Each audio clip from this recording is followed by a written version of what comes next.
नमस्कार, आप देख रहे हैं आपकी आवाज़ कार्यक्रम। मेरे साथ मैं हूं संदीप गोयल। हम सरकार लगातार जो है कह रही है कि 100 दिन बहुत बेहतर सरकार के गुजर रहे हैं। ऐसे में जो जनता है वही बेहतर जानती है कि हरियाणा में जो नई सरकार बनी है वो कितने काम कर रही है और कितने अभी भी अधूरी हैं। इसी को लेकर हर बार जनता के बीच जाते हैं और जानने का प्रयास करते हैं कि सरकार के जो वादे हैं वो कितने पूरे हुए, और आपकी आवाज़ के माध्यम से आप ऐसी क्या बात है जो सरकार तक रखना चाहते हैं।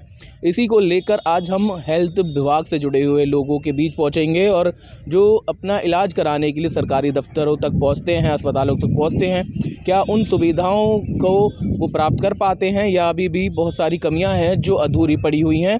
हम इस समय हैं फरीदाबाद के सिविल अस्पताल में, जहां पर आए दिन ये चर्चाएं बनी रहती हैं कि यहां पर जो टीबी के पेशेंट होते हैं उनको दवाइयां नहीं मिल पाती हैं और दवाइयों के लिए उनको लंबा संघर्ष जो है करना पड़ता है। कई दिनों तक जो है यहाँ पर पहुँचते हैं लेकिन दवाइयाँ नहीं मिल पाती हैं। लेकिन आज कुछ ऐसे पेशेंट भी हैं जो दवाई के अलावा डॉक्टर ना मिल पाने की वजह से परेशान है। तो यानी कि चुनावों के समय ये भी एक चर्चा का विषय फरीदाबाद में रहा कि टीबी के पेशेंटों को दवाइयाँ उपलब्ध नहीं हो पा रही थी। लेकिन ये मुद्दा इतना नहीं गरमा पाया जितना और गरमाए। लेकिन अब सरकार बदली है, 100 दिन पूरे हुए हैं, कितने बदलाव हुए हैं वो जान लेते हैं। भाई साहब, एक बार नाम अपना बता दीजिए। मेरा नाम दिनेश है। दिनेश जी, कहाँ से आए हैं आप? मैं मवई गांव से आया हूँ। अच्छा, मवई गांव से अपनी माँ के टीबी के दवाई के दवा के लेने दवा के लिए आए हैं। लिए आए हुए हैं। तो दिनेश जी, सरकार अब हरियाणा में जो चल रही है कह रही है कि बहुत अच्छे काम हम कर रहे हैं। 100 दिन का कार्यकाल सरकार का पूरा हो गया है। कितना लगभग सरकार के कामों से खुश हैं और ऐसी क्या बात है जो सरकार को कहना चाहेंगे कि इन चीज़ों में भी सुधार हो? सर, हम ये चाहेंगे कि गरीबों को दवा मिले और सब खुश रहें, इसी में हमारी कल्याण है। दवाई यहाँ नहीं मिल पाती यहाँ पर समय पर? हम तो आज ही आए हैं सर। हाँ, क्योंकि दवा लेने आए हैं कि आज हमारी दवा मिल जाए, लेकिन नहीं मिल पाई। कारण यह है कि वो बोले हैं कि आज ओपीडी में डॉक्टर नहीं आया है, आपका कार्ड नहीं बन पाएगा, इस वजह से दवा नहीं मिल पाई। अच्छा, मतलब आज सरकारी अस्पताल में डॉक्टर नहीं है जो आपको देख पाता? हाँ, देख पाते, इसीलिए। क्या कारण बताया, कुछ बातचीत हुई? डॉक्टर नहीं है तो कार्ड नहीं बना, कार्ड आगे कार्यक्रम नहीं बढ़ा। हाँ, पहले मैं सर्वोदय अस्पताल में इलाज कराया अपनी माँ के, और उन्हीं की दवा लेने के लिए आए थे। तो अब क्या फिर छुट्टी करनी पड़ेगी दफ्तर की? कहीं काम करते होंगे तो फिर दोबारा आना पड़ेगा? हाँ, छुट्टी करके ही आना पड़ेगा। फिर तो आना ही पड़ेगा सर। क्या कहोगे सरकार से? सरकार से मेरी यही अपील है कि हमारे को दवा दिलवाया जाए। हाँ, व्यवस्था कराया जाए। ठीक है, देखिए ये सरकार से ये मांग कर रहे हैं कि इनको जो है दवाइयाँ अगर समय पर मिल जाए। आप कुछ कहना दवाइयाँ मिली नहीं मिली? नहीं मिली। कारण? देखिए ये कुछ कहना नहीं चाह रहे हैं, दवाइयाँ नहीं मिली है और भी लोग जो है लाइनों में लगे हुए हैं और इलाज का वेट कर रहे हैं। हमारे साथ कुछ और लोग होंगे। भाई साहब, एक बार किस लिए आए हैं सरकारी अस्पताल में? टेस्ट कराने के लिए आए जी पिताजी का। अच्छा, हो पा रहा है? सब आसानी से हो पाता है यहाँ पर? व्यवस्थाएं हैं फिलहाल तो ठीक हो रहा है जी, अभी कोई समस्या नहीं आ रही जी। हमारा एक कार्यक्रम है आपकी आवाज़ के माध्यम से, सरकार तक कुछ ऐसी बात जो कहना चाहेंगे, पहुँचाना चाहेंगे कि ये अगर सुधार हो तो बेहतर होगा। फिलहाल तो ठीक है, हमें तो कोई ज़्यादा सब अच्छा है। अच्छा, तो देखिए सब अच्छा है, इलाज कराने के लिए लोग आ रहे हैं। बाबूजी, कहाँ से आए हो? डबुआ से। क्या कराने आए हैं? दिखाने का है। क्या हो गया? बुखार है और बुखार हो रहा है। तो हो रहा है सरकारी अस्पतालों में इलाज मिल रहा है? हाँ, मिल तो रहा है, अब दिखाया है जी। अच्छा, हाँ। कुछ ऐसी बात है जो सरकार तक कहना चाहेंगे कि सुधार हो? कितना सुधार हो रहा है? सुधार तो वही रहा जो मैं तो इतना ही कहूँ, और क्या कहूँ। सरकार जो नई बनी, नायब सिंह सैनी के मुख्यमंत्री बने, उनके 100 दिन पूरे हुए सरकार के, तो कितने कामों से संतुष्ट हैं और होने चाहिए? होने में चाहिए तो संतुष्ट नहीं है। क्या समस्या है अभी? अब ये तो मैं भी अब ज़्यादा ना कहूँगा जी। डबुआ से आए हैं आप? हाँ, डबुआ से। तो डबुआ में बदलाव हुआ, कुछ सुधार हुआ क्षेत्र में? पानी समस्या, नाली सब है? हाँ, धीरे धीरे सुधार तो हो रहा है जी। हो रहा है। कुछ कहोगे सरकार से? कहना क्या है जी, सरकार अपने आप करेगी वो तो बढ़िया जो करना ठीक है। कह रहे हैं कि सरकार अपने आप काम करेगी और सरकार को अपने आप काम करना चाहिए और उन्हीं की इंतज़ार में लोग हैं और कह रहे हैं कि अभी सुधार जो है अस्पतालों में और होना चाहिए और भी कुछ चीज़ें हैं जो सुधरनी चाहिए। देखिए लाइनें लगी हुई हैं, मरीज़ यहाँ पर अपना इलाज करा रहे हैं और भी कुछ लोग होंगे, उनसे भी बातचीत करने का प्रयास करेंगे एक बार। बाबूजी कहाँ से आए हो आप? करनेरा से। किस लिए आए हैं यहाँ पर? दवाई के लिए आए और मिल रही हैं दवाइयाँ? हैं डॉक्टर समय पर मिलते हैं यहाँ पर? अब मिल जाते हैं। इलाज हो पा रहा है, सब ठीक है? चल रहा फिलहाल तो ठीक। कुछ कहना चाहोगे सरकार से, कुछ ऐसा सुधार हो? ऐसा कोई कुछ नहीं करें। अच्छा, ये सब ठीक है। सब ठीक है। देखिए कह रहे हैं सब ठीक है। भाई साहब आप कहाँ से आए हैं? राजीव कॉलोनी से। क्या कराने आए हैं? खांसी है कुछ महीने से, तो उसका मन टेस्ट कराना है। हो पा रहा टेस्ट? हो रहा टेस्ट। डॉक्टर मिले? डॉक्टर मिलना ठीक है सरकार जो कर रही है, या कुछ कहना चाहोगे सरकार से? नहीं ठीक है, ठीक है। सरकार के 100 दिन के कामों से कितना खुश हैं आप, जो सरकार चल रही है हरियाणा में नायब सिंह सैनी की, या कुछ ऐसा है मन में जो कहना चाहेंगे, सरकार तक पहुंचाना चाहेंगे? कुछ ऐसे काम जो हो जाए तो बेहतर होगा। ये थोड़ा जैसे सरकारी में दौड़ा में थोड़ा सा जल्दी हो जाए तो और बेहतर है। ये इसी में दौड़ा में ज़्यादा सरकारी पूरा दिन चला जाता है। हाँ, तो इसे ये जल्दी हो जाए इसका। क्या काम करते हैं आप? मैं तो गार्ड का सिक्योरिटी गार्ड हूँ। लगता है कि सरकारी अस्पताल जब आए तो पूरे दिन की छुट्टी लेनी पड़ जाती है। हाँ वो तो पूरे दिन की। कितने बजे आए सुबह? सुबह 10 बजे के करीब आया हूँ। 10 बजे आए। हाँ। तो अभी पूरा इलाज हो पाया या अभी लग रहे हैं टाइम और लगेगा? अभी तो रिपोर्ट 2 बजे बता रहे हैं, 2 बजे मिलेंगे, 2 बजे तक रिपोर्ट मिलेंगी। उसके बाद डॉक्टर के पास जाएंगे, रिपोर्ट मिल जाएंगे। तो पूरा दिन लगभग चला जाएगा। हाँ पूरा दिन। कुछ ऐसा हो सकता है कि सुधार अगर सरकार करे तो क्या सुधरना चाहिए आपके हिसाब से? रिपोर्ट जल्दी दे दें तो ऐसा आदमी का, अब आज 2 बजे तक ये होंगे, डॉक्टर मिले ना मिले फिर कोई भरोसा नहीं। तो ये थोड़ा जल्दी हो जाए तो हमारे जैसे वो है ड्यूटी करने वाले उनको थोड़ी सहूलियत सी हो जाए। तो देखिए थोड़ा सा समय जो है ज़्यादा जो है लगता है इस तरह के इलाज कराने में, और इन्हीं की मांग कर रहे हैं कि यदि समय थोड़ा कम लगे और आसानी से ये चीज़ें हो जाएं तो इंसान जो है ज़्यादा परेशान ना हो और अपने समय रहते अपने घर चला जाए। लेकिन जो काम धंधे वाले लोग हैं उनको रोज़ाना जब अस्पतालों के चक्कर काटने पड़ते हैं तो छुट्टी उनको जो है अपने काम धंधों की करनी पड़ती है, उससे काम पर असर पड़ता है और आय की इनकम पर भी उसका असर पड़ता है। तो ऐसे में स्वास्थ्य सुविधाओं से जुड़ी हुई जो डॉक्टर हैं या जो टेस्ट हैं वो अगर जल्दी से हों तो बेहद आसानी लोगों को हो सकती है। और भी लोगों से बातचीत करेंगे और जानेंगे कि क्या कुछ आवाज़ है उनकी जो सरकार तक पहुंचाना चाहते हैं। आपकी आवाज़ के माध्यम से लोगों से जानते हैं कि क्या है उनके मुद्दे जो चाहते हैं सरकार तक पहुंचाना, और सरकार जिस तरह से चल रही है और 100 दिन के कार्यकाल का बखान सरकार की ओर से किया गया, लेकिन अभी भी बहुत सारे ऐसे मुद्दे हैं जो जनता से जुड़े हुए हैं और चाहती है जनता की अगर सरकार का ध्यान इन पर हो और इन पर सुधार हो तो बेहद अच्छा हो सकता है। सरकार नायब सिंह सैनी की बनी और उसके बाद 100 दिन का कार्यकाल पूरे होने के बाद लगातार ऐसे वादे और इन जिक्रों का जो है हवाला दिया गया जो सरकार ने चुनाव होने से पहले किए गए थे, लेकिन अभी भी बहुत सारे ऐसे मुद्दे हैं जिन पर काम करने की ज़रूरत है। हमने हेल्थ इश्यूज़ के बारे में आपको बताया कि कैसे लोगों को यहाँ पर दवाइयाँ नहीं मिल पा रही हैं, डॉक्टर अवेलेबल नहीं है, और फिर सबसे बड़ा मुद्दा यहाँ पर जो लंबे समय से चल रहा है वो है फरीदाबाद रेफर मुक्त करने का अभियान।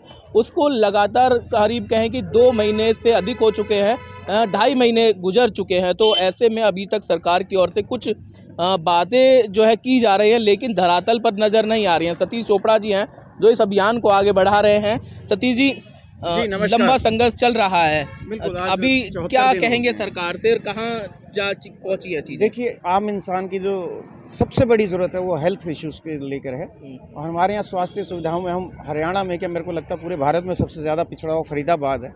हमारे जो सिविल अस्पताल है इसमें ना वेनोलॉजिस्ट हैं, ना स्पाइन के डॉक्टर हैं, ना नेफ्रो का है, ना न्यूरो के हैं, ना यूरोलॉजिस्ट है, ना यहाँ कीमो होती है, ना ही पूरे लोकसभा क्षेत्र में एक भी सरकारी टीबी यूनिट ऐसी है जिसमें 24 घंटे डॉक्टर हों।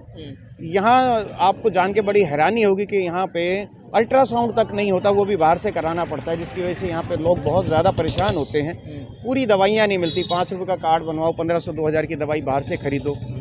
अधिकांश जो टेस्ट है बाहर से कराने पड़ते हैं। 2 बजे के बाद यहाँ पे सिर्फ सीबीसी को छोड़ के कोई ब्लड टेस्ट नहीं होता, जिसकी वजह से यहाँ पे दलालों का बोलबाला है। तो सरकारी अस्पताल है, गरीब परिवार आता है उम्मीद के साथ यहाँ पर कि यहाँ पर इलाज होगा आसानी से, लेकिन धक्के उसको बाहर के खाने पड़ते हैं। यहाँ पर सिर्फ एक औपचारिक तौर पर सरकारी अस्पताल तो खोला गया, लेकिन सुविधाएं बिल्कुल सुविधाएं नहीं है। इसी की लड़ाई हम लड़ रहे हैं कि यहाँ पे हमारे यहाँ पे सुपर स्पेशलिस्ट का कैडर होना चाहिए, यूनिट होनी चाहिए। गैस्ट्रो की यूनिट नहीं है, इस तरीके की कोई यूनिट नहीं है यहाँ पे। और दूसरा, हमारे पूरे लोकसभा क्षेत्र के अंदर एक भी सरकारी ट्रॉमा सेंटर नहीं है, जबकि औद्योगिक नगरी है। बहुत सारे स्टेट और नेशनल हाईवे जाते हैं। क्राइम रेट भी आप जानते हैं कितना फरीदाबाद में बढ़ रहा है। कहीं गोली चल रही है, कहीं चाकू चल रहा है, कहीं आपसी झगड़े में बुरी तरीके से घायल हो जाते हैं। तो ऐसे जो एक्सीडेंट और इस तरीके के जो चोटिल लोग होते हैं, उनके लिए पहला घंटा बहुत ज़रूरी होता है, जो रेफर के खेल में ही बीत जाता है। आम आदमी की यहाँ मजबूरी बना दी है, क्योंकि यहाँ सरकारी में सुविधाएं नहीं है, तो उनको मजबूरी में प्राइवेट में जाना पड़ता है। प्राइवेट में जाने के लिए आप जानते हैं कितना कॉस्टली है आज प्राइवेट में जाना। लोगों को अपना ज़मीन जायदाद बेचना पड़ रहा है। मोटे मोटे सूद पे पैसे ला के इलाज कराने की जो मजबूरी है, उससे निजात दिलाने के लिए हम लड़ रहे हैं। हम चाहते हैं सरकार इस पर जल्द से जल्द काम करे, हमारे शहर को एक trauma centre they A grade का, जिससे जो सड़क दुर्घटनाएं और दूसरे तरीके से जो चोटिल होते हैं लोगों के प्राण बचाए जा सके। हर साल सैकड़ों लोग सिर्फ इसलिए यहाँ पे दम तोड़ देते हैं, उनको समय पे इलाज नहीं मिल पाता।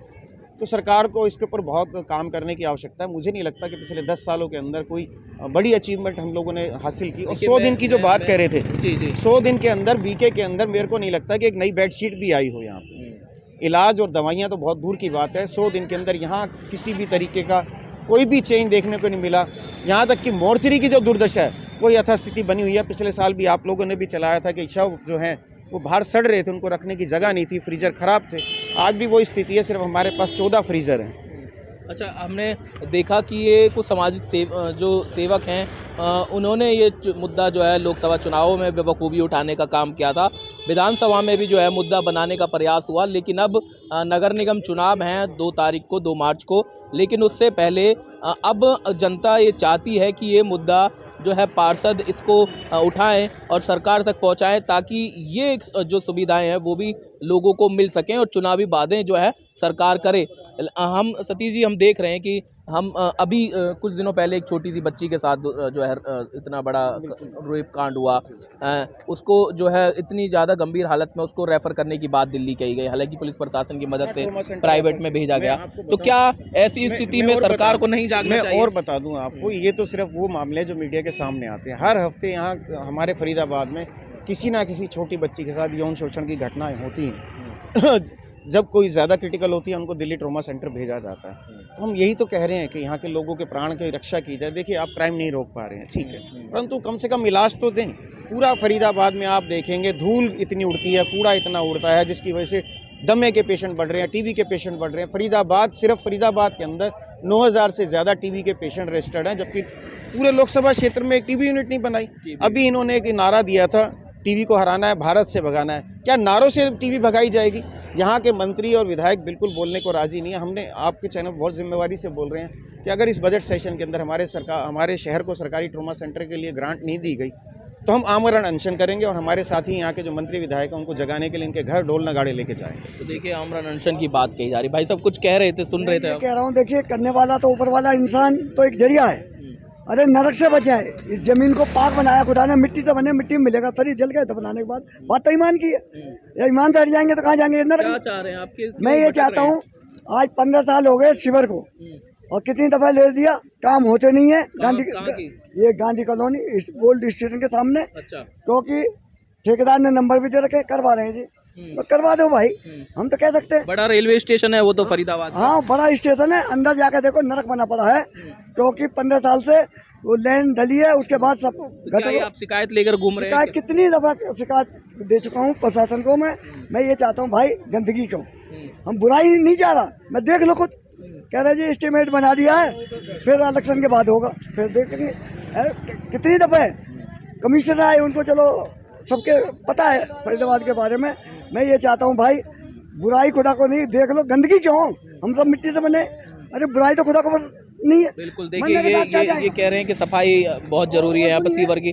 आप कुछ कहना चाह रहे हैं? दवाइयाँ मिली यहाँ पर? मेरा रेक्टोपैथी का ऑपरेशन हुआ था, ना तो कोई दवाई दी है। दवाई सब मेडिकल से अभी लेके आया हूँ मैं, थोड़ी देर पहले मैंने दिखाया है आप लोगों को। यहीं पे अभी रेफर कर रहे हैं कि एम्स जाओ, LFT पता नहीं क्या पढ़ना आता नहीं है मेरे को। अच्छा, इसमें तो मतलब यहाँ पर इलाज नहीं हो रहा तो रेफर कर रहे हैं? जी जी।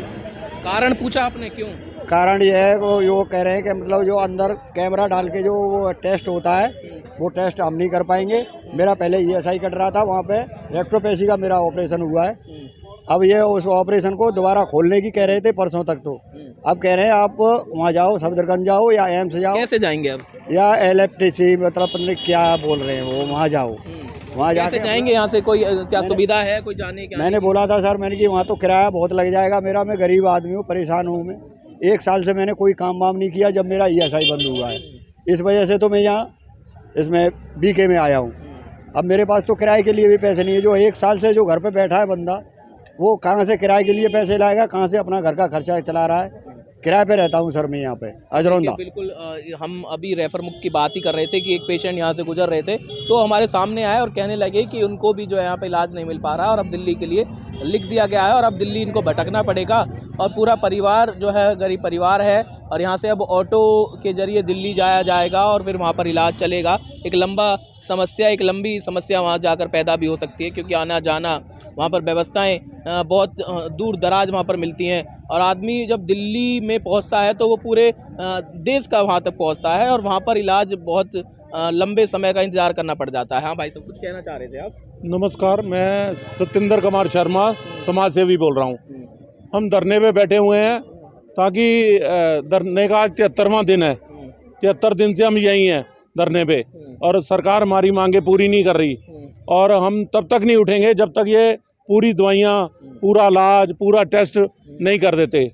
ये सरकार धोखा कर रही है स्मार्ट सिटी के नाम पे। वैसे तो कहती है स्मार्ट सिटी है और स्मार्ट सिटी के अंदर दवाइयाँ फ्री होनी चाहिए, सड़कें बढ़िया होनी चाहिए, पानी पूरा बढ़िया आना चाहिए, सारी फैसिलिटी होनी चाहिए, तभी होता है स्मार्ट सिटी। स्मार्ट सिटी को इन्होंने बदनाम कर रखा है। तो स्मार्ट सिटी को बदनाम किया हुआ है। आप हम देख रहे हैं कि आप भी यहाँ पर लगे हुए हैं ताकि लोगों को एक सहूलियत मिल सके और हम देख रहे हैं कि यहाँ से लोग इलाज कराने तो आते हैं लेकिन उनको दिल्ली भेज दिया जाता है। लगता है कि ये कितनी सुधारने की ज़रूरत है इन चीज़ों को और जनता जो परेशान हो रही है, छोटा से छोटा इलाज जो है उनको दिल्ली भेजने के कारण जो है समस्याएं पैदा हो जाती हैं। नमस्कार, मैं यही कहना चाहूँगा, हम लोग खुद समाज सेवी हैं, मैं विकास। सर यहाँ पे बहुत ज़्यादा दिक्कत है। आधी रात को लोगों को दिल्ली भेज देते हैं, पूरी इलाज नहीं होती, पूरी ट्रीटमेंट नहीं होती, पूरी दवाइयाँ नहीं मिलती। आम आदमी को बोला जाता है कि भैया आप अंदर कुछ पैसे दो, टेस्ट हो जाएगा, बट बाहर उसे भेज दिया जाता है। उस चीज़ को गलत है, जबकि मशीनें सारी हैं, फैसिलिटी सारी हैं, आप उस चीज़ को यूज़ नहीं कर रहे हो। कहते हो कि चंद पैसे दो, हम आपका काम कर देंगे। और आम आदमी इतना परेशान होता है सर कि पूछो मत। मैं तो खुद, चलो हम लोग अच्छे लेवल से हैं, बट जो आम आदमी है, गरीब आदमी है, वो कहाँ पे जाएगा जी? हम लोग इसीलिए खड़े हुए हैं कि कहाँ जाएगा। और अब इनसे पूछ लेते हैं, आप यहाँ पर इलाज कराने के लिए आए थे? सर जी, मैं इलाज कराने को आई, पहले 10 तारीख को आई, यहाँ से दिल्ली भेज दी है। दिल्ली में 5 इलाज चालू, कैसे जामे। फिर दिल्ली से फिर सर हम बल्लभगढ़ वाले पे गए, बल्लभगढ़ वाले ने भी BK को लिख दिया। अच्छा, हाँ, इधर से उधर डुला रहे हैं। तो दिल्ली में इलाज मिल पाया? नहीं सर, कहीं माते माजा मतलब लास्ट में हम वापस ही आए। कुछ भी अब कैसे इलाज होगा? जी तो पूछो, गरीब आदमी है जी, कमाने वाले जी, दमाने वाले बैठे हैं। तो देखिए, मैं आपको दिखा रहा हूँ कि ये इनका यहाँ पर ये जो है कार्ड बनाया गया था, लेकिन यहाँ पर इनको इलाज ना मिल पाने की वजह से दिल्ली भेजा गया। फिर दिल्ली में इनको जो है परेशानी जब इनके सामने हुई, आना जाना, वहाँ पर इलाज मिल पाना बहुत कठिन है क्योंकि डॉक्टर वहाँ पर समय पर नहीं मिल पाते हैं और बहुत लंबी लाइनें वहाँ पर लगी हुई होती हैं। और फिर बल्लभगढ़ ये पहुँचे तो बल्लभगढ़ के बाद फिर उन्होंने फिर BK के लिए इनको भेज दिया। तो यानी कि इधर से उधर और उधर से फिर इधर यहाँ पर भेजा और अब ये अपने आप को ठगा हुआ महसूस कर रहे हैं और अब सोच रहे हैं कि यहाँ पर अब जाएं कहाँ। और उसी रेफर मुक्त की मांग को लेकर यहाँ पर पिछले 2.5 महीने से अधिक समय गुजर चुका है लेकिन कोई खास आश्वासन नहीं मिला है।